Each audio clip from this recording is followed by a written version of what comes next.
There's luxury, and then there's what the 1% call normal life.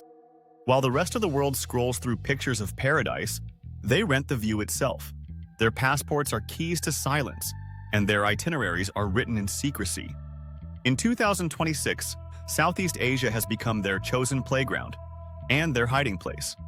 Here, the wealthiest travelers on Earth come not to be seen, but to vanish in elegance. Forget first class. Their planes don't have flight numbers.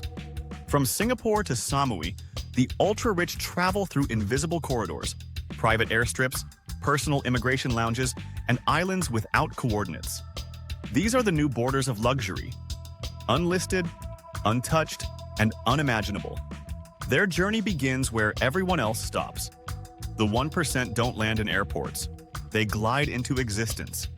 Customs officers are replaced by concierges. Passports vanish behind velvet. Their luggage never hits a belt. It's delivered before they arrive, unpacked and perfumed by staff trained in silence. Every movement has meaning. Every absence has intention. Their world is built on discretion. Because for billionaires, privacy isn't a preference, it's protection. Southeast Asia offers what Europe forgot: space, mystique, and anonymity. Here, you can disappear without consequence and reappear without question. Thailand, Indonesia, and Vietnam have become the quiet capitals of power. Each country hides a different rhythm of indulgence, designed for those who already own everything. In the Gulf of Thailand, private islands sit like secrets on turquoise velvet, each one owned by a handful of families who know that the greatest luxury left is solitude. These villas are not booked. They're inherited, traded through trust, not transaction. The ocean outside is private. Even the horizon feels owned. The architecture never shouts, it exhales. Glass melts into the sea, teak meets salt, and infinity feels literal. Days begin with silence and end in ritual. Dinners have no menus, only questions like, how would you like the world to taste tonight? In Bali, the ultra-rich live above the jungle, not within it. Their villas float on green waves of palm and mist. The staff move like shadows between torches and bamboo.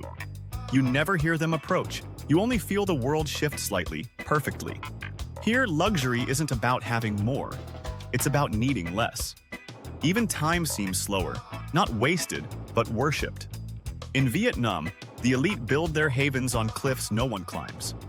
Each estate faces the South China Sea like a statement of quiet defiance.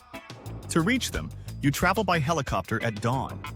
The world beneath fades into watercolor, replaced by the stillness of altitude. Up there, conversations change tone. No one talks about money. They talk about meaning. Southeast Asia has taught the 1% that paradise doesn't need palaces. It needs perspective.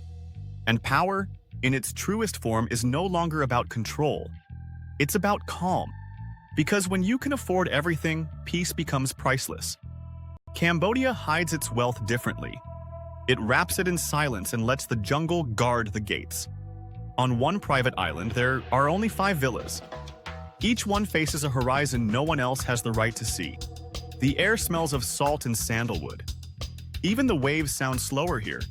There's no front desk, no check-in, no identity. The island already knows your name before you arrive. At night, candles line the beach like a constellation reborn on Earth. Dinner happens under starlight, and even the wind seems choreographed. The staff move like a dream you don't want to wake from. They anticipate needs you didn't know existed. Every touch point reminds you, money can't buy this, but wealth can churn it. In Myanmar's untouched archipelagos, another kind of escape waits. It isn't famous, and it doesn't want to be. The sea there shifts between jade and shadow. Fishermen pass without speaking, aware they're sharing the water with royalty. Guests here don't brag about the trip, they protect it. Each villa is a kingdom of its own. Pools fall into the ocean, and beds float on air. Everything has been designed to feel natural. Because the truest luxury is the illusion that nothing was designed at all. Every surface tells a story of patience. Every silence feels earned. Indonesia remains the quiet giant of billionaire travel. In Lombok, Java, and Komodo, private sanctuaries wait behind coral reefs and guarded gates. Helipads hide between coconut groves. Infinity decks stretch farther than imagination. This is where wealth comes to rest, not flaunt, but exhale. The guests don't post, they don't perform, they collect serenity the way others collect souvenirs. Here, privacy is the ultimate currency, and every second feels bought back from time. Even Singapore, a city built on motion, has learned to slow down for its elite. Hidden above the skyline are suites few will ever see, sanctuaries wrapped in glass and stillness. Below, the city hums in neon rhythm. Above, the world forgets to breathe. Across Southeast Asia, a new kind of traveler has emerged. They're not chasing experiences, they're chasing equilibrium. They know that true indulgence is invisible, and paradise doesn't shout anymore, it listens. These escapes exist for those who no longer need validation, for people who measure success not by noise, but by distance.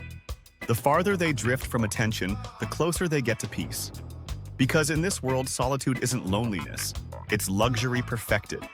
When you walk through these villas, you feel something money can't mimic. The air is heavier but softer. The silence is complete but alive. Power feels different here, not as dominance, but as discipline. The discipline to be still while the world keeps moving. Every resort in this secret map shares one philosophy: to create beauty so pure, it doesn't need to be seen. Guests arrive as millionaires and leave as monks of serenity. Because when everything is yours, peace becomes the only thing left to earn. You begin to understand why the ultra-rich have fallen in love with Southeast Asia. It's not just paradise, it's perspective.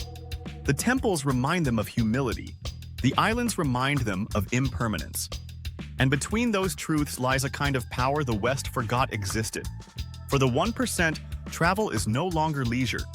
It's a return to balance, wealth-seeking wisdom. And Southeast Asia, with its patient grace, has become their quiet teacher. Its message is simple: paradise doesn't need witnesses. As the yacht pulls away from shore, the lights of the villa fade into starlight. The ocean holds your reflection for a moment, then lets it go. You realize you've seen the future of luxury, and it isn't loud. It's the art of being unreachable, unbothered, and utterly free. Because in the end, billionaire travel isn't about escaping others. It's about escaping the need to be anyone at all.